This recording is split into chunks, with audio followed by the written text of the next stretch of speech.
जो बुलाई गई है एक बड़े गंभीर इशू के ऊपर है।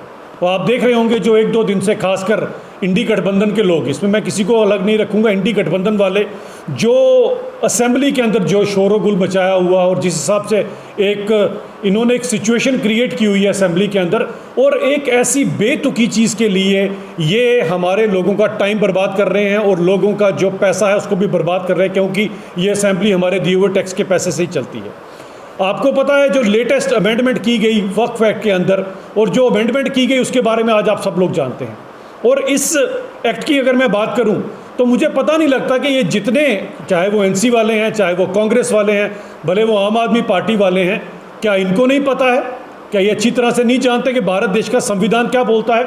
और अगर भारत देश के संविधान के अकॉर्डिंग चलें तो ये आर्टिकल 252 ऑफ द कॉन्स्टिट्यूशन और इसका पैरा 2 क्या कहता है कि जो चीज़ भी आपकी पार्लियामेंट के अंदर पास हो चुकी है उसके अंदर कोई भी स्टेट असेंबली और यूटी असेंबली वो उसके ऊपर कॉल नहीं ले सकते हैं।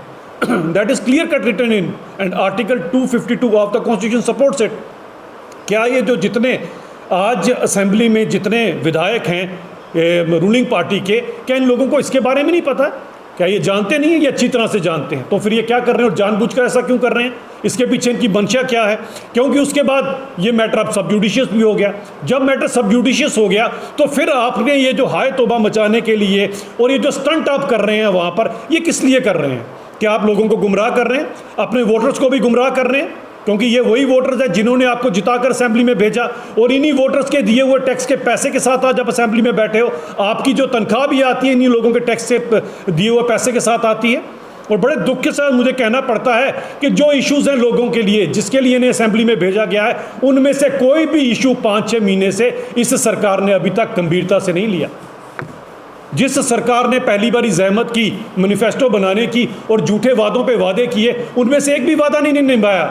भले वो 200 यूनिट फ्री बिजली का वादा हो, भले वो 1 लाख नौकरियों का वादा हो, भले वो 12 सिलेंडरों का वादा हो। इसीलिए लोगों का ध्यान डिस्ट्रैक्ट करने के लिए, ताकि लोग इनसे एग्जैक्ट मुद्दे ना पूछें, लोग इनसे अपनी सड़क पानी की बात ना करें, लोग इनको अपने बाकी इशूज ना बताएं, इसीलिए सभी के सभी मिलकर लोगों को गुमराह कर रहे हैं। क्योंकि मैंने आपके सामने उपद्रव मचा रहे हैं और एक बहुमूल्य समय है असेंबली का जिसे बर्बाद कर रहे हैं। मैं उनके सभी वोटरों को अपील करना चाहता हूं कि आप इनसे पूछें कि ये ऐसा क्यों कर रहे हैं, और अपने मुद्दे के बारे में पूछें कि हमारा मुद्दा आपने क्या डिस्कस किया कि नहीं किया, जिसके लिए हमने आपको जिताकर वहां पर भेजा है।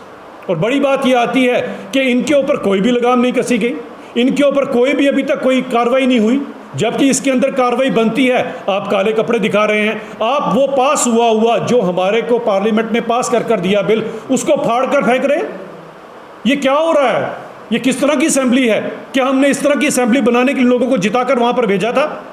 आज क्या लोगों को उनको पूछना नहीं चाहिए कि आप किस तरह से ये सब काम कर सकते हैं? और इंट्रेंस जो इन सब के लिए सबसे आगे लीड लेकर बैठी है और उन्हीं के स्पीकर हैं, अब पता नहीं वो उन्हीं के स्पीकर हैं या किसके स्पीकर हैं और किस तरफ क्या कर रहे हैं, मैं उसके बीच में जाना नहीं चाहता, क्योंकि I have got full respect for that chair. लेकिन अगर स्पीकर साहब को पता है कि ये सब कुछ जो है ये गैर कानूनी है, ये काम कर रहे हैं, तो वो लोग क्यों कर रहे हैं?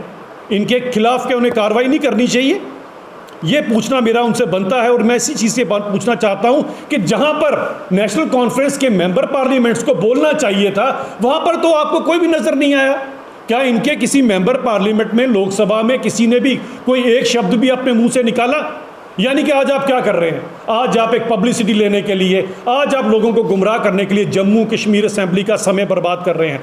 कि जो गंभीर हम आपसे पूछना चाहते हैं कि ये आपने कौन सा समय चुना है इन सब चीज़ों को करने के लिए? मैं समझ सकता हूँ ये जो पब्लिसिटी स्टंट आपका है, इसके लिए तो आप लोग सभी के सभी आज एक दूसरे के आगे स्कोर गेन करने के लिए आ रहे हैं। लेकिन मैं पूछना चाहता हूँ, क्या ये जो समय, इस समय आपने चुना है, क्या अगर मैं कश्मीर के संदर्भ में बात करूँ या जम्मू के संदर्भ में बात करूँ, क्या ये सही समय, उचित समय है? क्योंकि आप जो असेंबली में आज पिक्चर पूरे हिंदुस्तान में भेज रहे हैं, उसके कारण क्या ये टूरिस्ट सीजन है, जिस टूरिस्ट में यहाँ पर हमारे जम्मू कश्मीर की मैक्सिमम इकोनॉमी टूरिज्म पे डिपेंडेंट होती है, और मार्च ऑनवर्ड्स यहाँ पर टूरिस्ट आना शुरू हो जाते हैं। लेकिन आप इस तरह की जो वहाँ से पिक्चर्स भेज रहे हैं पूरी हिंदुस्तान के अंदर, आप क्या बताना चाहते हैं? ताकि टूरिस्ट यहाँ ना आए, ताकि वो जो पसमानदा जिनके लिए ये एक्ट बनाया गया, जिनके लिए इसमें रिफॉर्मेशन लाई गई, वो पसमानदा और पसमानदा हो जाए।